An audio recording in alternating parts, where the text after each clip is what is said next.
Hello প্রিয় বন্ধুরা, তোমরা সবাই কেমন আছো? আশা করি তোমরা সবাই ভালো আছো, আমিও ভালো আছি। তো আজকে তোমাদেরকে যে গল্পটা শোনাবো সেটি খুবই মজার একটি গল্প। চলো দেরি না করে গল্প শুরু করি। গল্প শুরু করার আগে বলছি, যদি আমার গল্প তোমাদের ভালো লাগে অবশ্যই লাইক, কমেন্ট, শেয়ার আর সাবস্ক্রাইব করে আমার পাশে থাকতে একদমই ভুলবে না। তো চলো দেরি না করে শুরু করছি। তো প্রিয় বন্ধুরা, আমার নাম হচ্ছে রাকি। আমি আমার মাসির সঙ্গেই শহরে থাকতাম। আমার মাসি যেহেতু তার স্বামী বিদেশে থাকতো, এজন্য সে শহরে বসবাস করতেন। কারণ ছিল সে লেখাপড়া করতেন। এখানে লেখাপড়ার পাশাপাশি সে পার্ট টাইম জবও করতেন। তো যাই হোক, আমারও শহরে অ্যাডমিশন হয়ে গেল। আমিও চলে এলাম শহরে।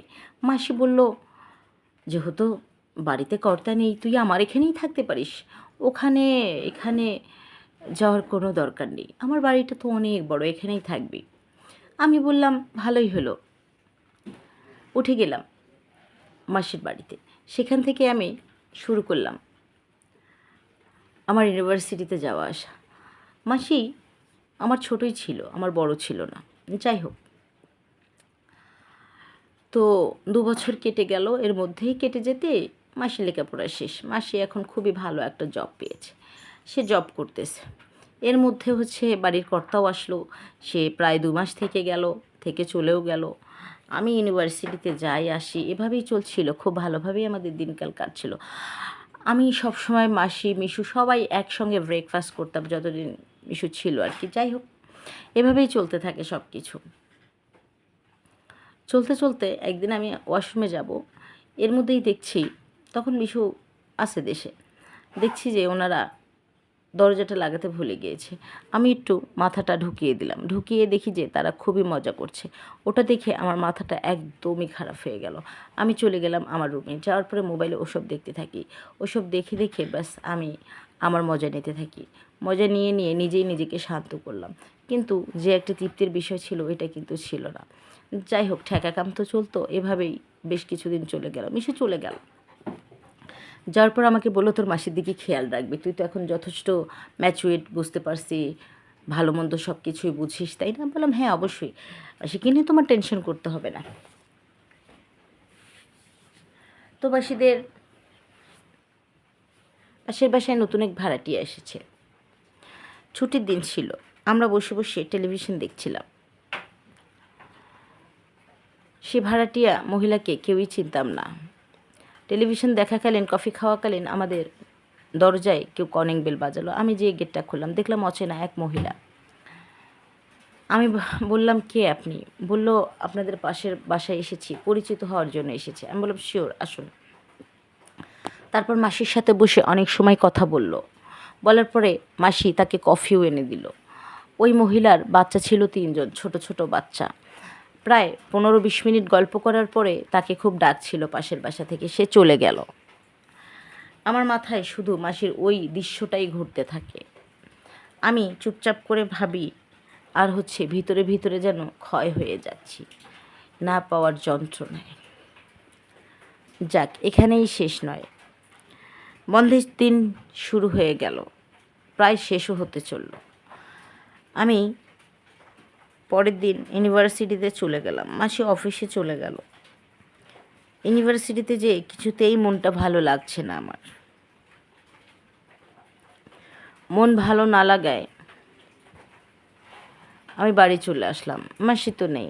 এসে মোবাইলে ওসব ছেড়ে দিলাম। পুরো বাড়ি ফাঁকা, যেন পুরো রাজত্বই আমার। দেওয়ার পরে ইচ্ছা মতো নিজের বাঁচা কাজটা করতে থাকলাম আর নিজেকে বাচ্চাকে শান্ত করলাম। যাই হোক, মাসি খুবই সুন্দরী ছিলেন।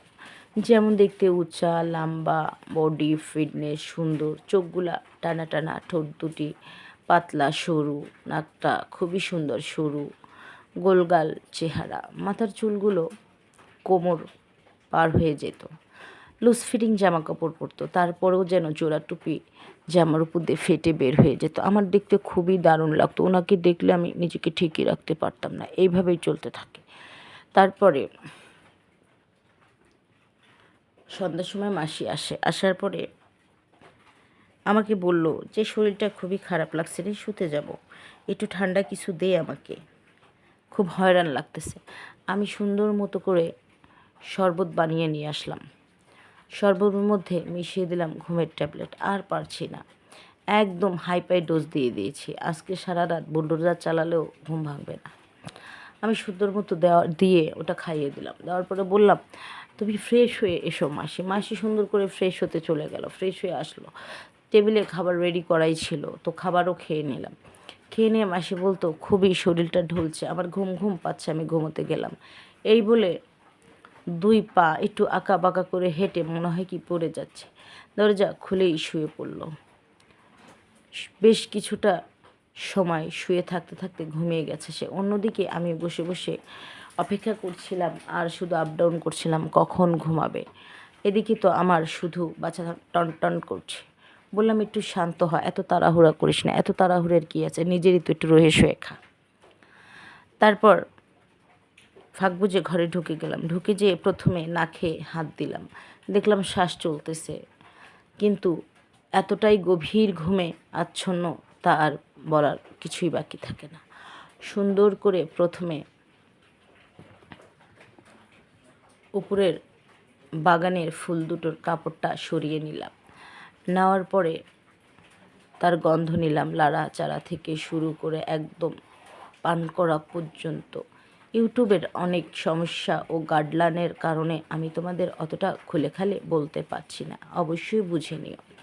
যাকগে, তো প্রায় আধা ঘন্টা আমি খেলাধুলা করলাম সেই উপরের বাগানে।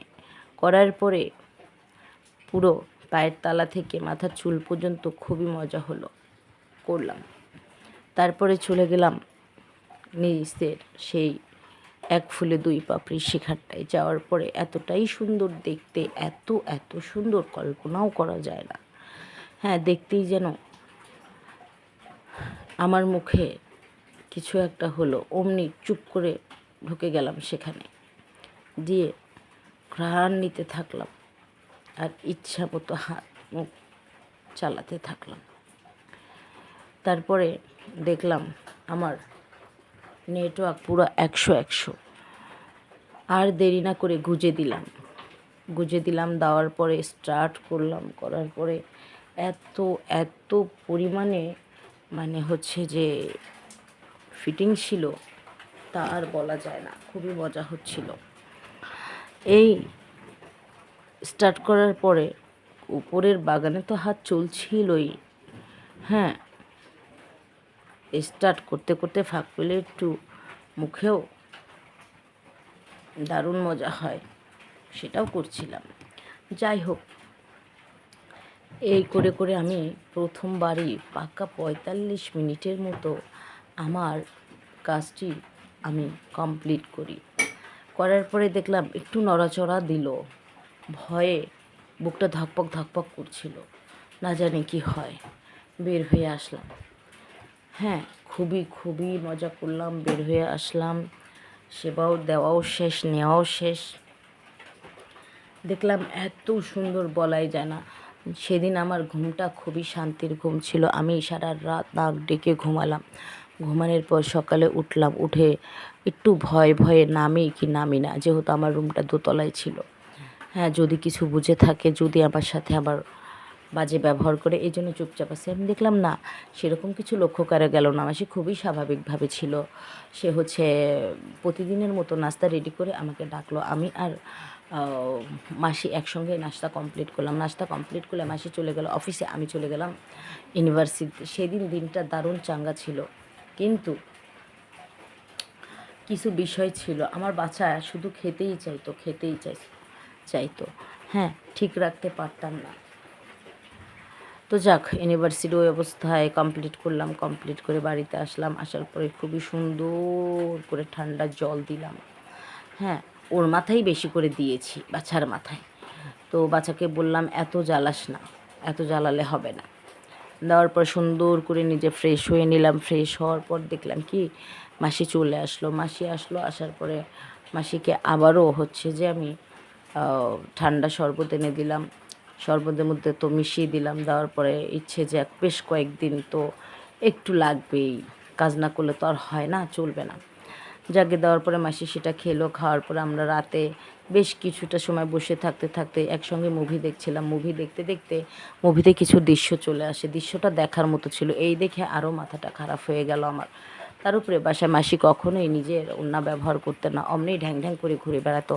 জোড়া টুপিগুলো দেখলে আমার মাথা তো ট্র্যাং হয়ে থাকতো। যাই হোক, এখন শুতে যাবে। সে ঘুমে ঢুলে ঢুলে ঢুলে ঢুলে পড়ছে। আমাকে বলল, আমার মাথাটা না খুবই যন্ত্রণা করছে, একটু টিপে দিবি? আমি সুন্দর করে মাথা টিপে দিতে থাকলাম। মাথা টিপতে টিপতে মনে করো যে তার শরীরের বিভিন্ন জায়গা বেজায়গায় টিপতে থাকি, কিন্তু সে কিছুই বলে না। আমি তো সাহস আরও বেড়ে গেল। এতে ঝিমানি আসছিল, সে চলে গেল ঘরে ঘুমানোর জন্য। আমিও চুপচাপ করে সেই মুভিটা দেখতে থাকলাম। মুভিটা দেখতে দেখতে অনেকটা সময় পার হয়ে গেছে, তাও 1.5 ঘন্টা পার হয়ে গেছে। আমি আর চুপচাপ করে বসে না থেকে প্রথমে ওয়াশরুমে গেলাম। ওয়াশরুম থেকে বের হয়ে চলে গেলাম মাসির ঘরে। যেয়ে দেখি মাসি খুব সুন্দর করে ছড়াইয়ে ঘুমায় আছে। আবারও সেম দেখলাম যে সে কি জেগে আছে নাকি সত্যি সত্যিই ঘুমিয়ে গেছে। দেখলাম না, সত্যি সত্যিই ঘুমিয়ে আছে। আবারও তার ফুলের বাগানে আমি হামলা করলাম। করার পরে ইচ্ছা মতো সেগুলার কাজ করতে থাকলাম। কাজ এমনভাবে করলাম যাতে উনি যদি জেগে থাকতেন ওনার এতই ভালো লাগতো, এতই পছন্দ করতো আমার কাজকে, আমার বিশ্বাস ছিল এটা। যাই হোক, উপর বাগানে কাজ শেষ করলাম। করার পরে আবার নিচের বাগানে গেলাম। নিচের বাগানে যেয়ে ইচ্ছা মতো কাজ করলাম। এই কাজ করতে করতে সমস্ত কাজ প্রায় কমপ্লিট হয়ে এসেছিল। আর কয়েকটা মিনিট হলেই কমপ্লিট হয়ে যেত, কিন্তু এতে করে মাসি একটু নড়াচড়া দিয়ে উঠলো। আমি চুপচাপ করে থাকলাম ভয়ে, যেহেতু কাজটা রানিংয়ে আছে আমি কি করে ওই মুহূর্তটায় বন্ধ করে দিই, এরকম ধৈর্য তো আমার ভিতরে নেই। পরে একটু নড়াচড়া করলো। তারপরে যখন আমি আরেকটু কাজ করলাম তখনই চোখ দুটো খুললো। খুলে বলতেছে, তুই এখানে এসব কী করছিস? আমি মাসিকে বললাম, কি আর করছি দেখো না, তোমারও জামাই নেই, আমারও বউ নেই, যা করার তাই করতেছি, কথা বললো না তো। এই কথা শুনতেই আমার 2 গালে 2টো চড় মেরে দিল। আমি অনুতপ্ততার সঙ্গে সেখান থেকে বের হয়ে আসলাম। বাসার কাজ চালাবার জন্য সে তো মরিয়া হয়ে উঠেছে। আমি বাজাকে বললাম, দাঁড়া, ঝামেলা হয়ে গেছে, এত জ্বালাস না। রুমে গেলাম। যাওয়ার পর ওই থাপ্পড়ের কথা খুবই মনে হচ্ছে। অন্যদিকে বাচ্চা তো আমাকে প্রচণ্ড জ্বালাচ্ছে। বাচ্চাকে এখন তো আমাকে শান্ত করতেই হবে। আমি মোবাইলে ওসব ছেড়ে দিলাম। ছেড়ে দেওয়ার পরে আমি বাচ্চাকে ঠান্ডা করলাম নিজে করার পরে পরের দিন সকালবেলা আমাকে আর ডাকলো না মাসি। হ্যাঁ, মাসি মাসির মতো থাকলো, আমি আমার মতো থাকলাম। আমিও নিজের অনুতপ্ততার সঙ্গে গেলাম না। মাসির সঙ্গে কথা বলি না, লজ্জায় চোখ মেলাতে পারছি না। আমার মনে হচ্ছে আমি কি এটা অনেক বড় ভুল করে ফেললাম নাকি? আমি এটা কি করে ফেললাম? না এটা আমার করা মোটেও উচিত হয়নি। এই বলে বেশ 3 দিন ধরে সে আমার সঙ্গে কোনো কথা বলছে না। না বলায় আমি নিজে থেকে বললাম, মাসি ভুল করে ফেলেছি, মাফ করে দাও প্লিজ, আমার সাথে কথা বলো, তোমাকে তো আমি অনেক ভালোবাসি, অনেক ভালো লাগে। না একটু করেছি তো কী হয়েছে বলো, ভুল করলে কি ক্ষমা করা যায় না? বলল, খবরদার, তুই যেটা করেছিস সেটা অপরাধ, সেটাকে ভুল বলে না, লোকজন জানলে কী করবে? আমি উল্টো বললাম যে, মাসি লোকজন কোথায় থেকে জানবে? আমি কি লোকজনকে সেট করে কিছু করেছি নাকি? তুমি অদ্ভুত কথা বলো। তুমি তো একজন মেয়ে মানুষ, তোমার কি শরীরে কোনো চাহিদা বাহিদা নাই? হ্যাঁ, তুমি উল্টো আমাকে আকৃষ্টিত করবে, তা না করে আমি তোমাকে করতে যাচ্ছি, সেটা নিয়ে তুমি আপত্তি করছো। ও বলছে, এই দেখ আমার মাথাটা কিন্তু ফেটে যাচ্ছে, তুই আমার সাথে একদম কথা বলবি না। আমি তখন দৌড়ে যেয়ে রুম থেকে মুভ নিয়ে আসলাম। আয়না সুন্দর করে মাথা ম্যাসাজ করতে করতে করতে করতে একদম জায়গা বেজায়গায় হাত ঢুকে যাচ্ছে। তো দেখলাম মাসি কিছুই বলছে না, চুপচাপ করে আছে। আমার সাহসটা আরও বেড়ে গেল। আমি কী করলাম, উপরের বাগানে বাস হাত দুটোকে দিয়ে ওই বাগানের যে 2টি ফুল ছিল সেই 2টার উপরে আমার হাত চালাইতে থাকলাম। তো মাসি আমাকে বলতেছে, এটা কি করছিস, খুবই ভণ্ডামি হচ্ছে। ওখান থেকে রাগ করে উঠে গেল মাসি। যাওয়ার পরে সেদিন আর কিছুই করতে পারলাম না। অন্যদিকে বাসা তো বলতেছে, এই খাবো, আমি খিদে লাগছে। আমি বললাম, একটু দাঁড়া, অপেক্ষা কর, নিলে সারা জীবনের মতো তোর খাওয়া বন্ধ হয়ে যাবে। এই বলে বেশ আরও 1টা সপ্তাহ পার করে নিলাম। দেখছি কিছুতেই বাগে আসছে না। তখন হলো আমার ইচ্ছে যে আমি তাকে যেভাবে হোক আমার বশে করবই। একদম পিছে ঘুরে ঘুরে প্যান করতে একটা সময় আমাকে মাসি বলল, এই তুই যে এসব কথা বলছিস, এসব করছিস, যদি লোকে জানাজানি হয় কি হবে বল? আমি আবারও তাকে সেম উত্তর দিলাম, কেন লোকে জানাজানি হতে যাবে? তুমি বলতে যাবে না, আমি বলতে যাব? তোমারও জামাই নেই, আমারও বউ নেই, বোঝো নাই? আমার একটু দাও, তোমাদেরকেও আমি আনন্দ দিই। আমি খুব মজা করতে পারি, তোমার অনেক ভালো লাগবে। এই বলে কোনো কথা নেই, আমি জড়িয়ে ধরলাম তাকে, হাক করলাম। হ্যাঁ, হাক করে দেখলাম যে তার কোনো প্রতিক্রিয়া নেই। আমি আরও সাহস পেয়ে গেলাম। তখন আমি সেখানেই তাকে একটু ধরে বসি। তখন দেখলাম সে আমাকে কোনো বকাবাজি দিল না, না দিয়ে বলল আমি একটু ওয়াশরুমে যাব। ওয়াশরুম থেকে খুবই খুবই একটা মানে কি বলবো, এমন একটি ড্রেস পরেছে মনে হচ্ছে সব ফেটে ফুটে বের হয়ে যাবে। ওটা দেখে তো আমি পুরাই ফিদা। তারপরে বললাম, বাহ, তোমাকে তো কখনো দেখিনি এই ধরনের ড্রেস পরতে, খুবই দারুণ লাগছে তোমাকে। তারপরে এই কথা বললেই তাকে আমি ওখানেই ধরলাম, বসে ধরে ইচ্ছা মতো সোফার উপরে বসে প্রথমে শুরু করলাম। তো সেদিন হচ্ছে যে আপসী সব কিছু হয়েছে। আমরা মোটামুটি 3 ঘন্টা কাজ চালু রেখেছিলাম। হ্যাঁ, তো এভাবে বেশ কিছুটা রাত হয়ে গেছে, আবারও ছেড়ে দিলাম। দিয়ে 1-1.5 ঘন্টা পর আবারও আমরা হচ্ছে কাজ করতে থাকি। এভাবে কাজ করতে করতে সেদিন আমরা মোট 3 বার করেছিলাম। তখন থেকেই প্রতিদিন হচ্ছে আমি আমার মাসির সঙ্গে কাজ করি। হ্যাঁ, তো মাসি আমার কাজে অনেক অনেক খুশি হন, অনেক পছন্দ করেন আমার কাজকে। মাসি আমাকে লাস্ট পর্যন্ত বলল, এ বাড়ির কর্তাও তো আমাকে এত সুখ দিতে পারেনি, তুই যতটা সুখ দিচ্ছিস। সত্যি আমি হাতের কাছে হেরে রেখে এতদিন চিনতেই পারিনি। আমি বললাম, এখন তো চিনেছ, এখন তোমাকে প্রতিদিনই মজা দিতে থাকবো, তুমি কোনো টেনশন করো না। এই করে করে টানা 7.5 বছর তার সাথে আমি কাজ করেছিলাম। সে আমাকে নিয়ে অনেক আনন্দে ছিল। তারপরে আর হলো না, কেননা আমার হচ্ছে বাড়িতে চলে আসলাম। বিয়ে শাদিও ঠিক করেছে, কিন্তু মাসিকে আমি খুবই পছন্দ করতাম। কি করব? তো মাঝে মাঝে আমি মাসির কাছেই চলে যাই, সেখানেই রাত কাটাই, মাসির কাজই করে দিই। আমার খুব ভালো লাগে, বিয়ে শাদি করিনি, ঠিক আছে? তো আজকে এই পর্যন্তই, এখানেই শেষ করছি। তোমরা সবাই ভালো থেকো, সুস্থ থেকো। Bye bye and take care.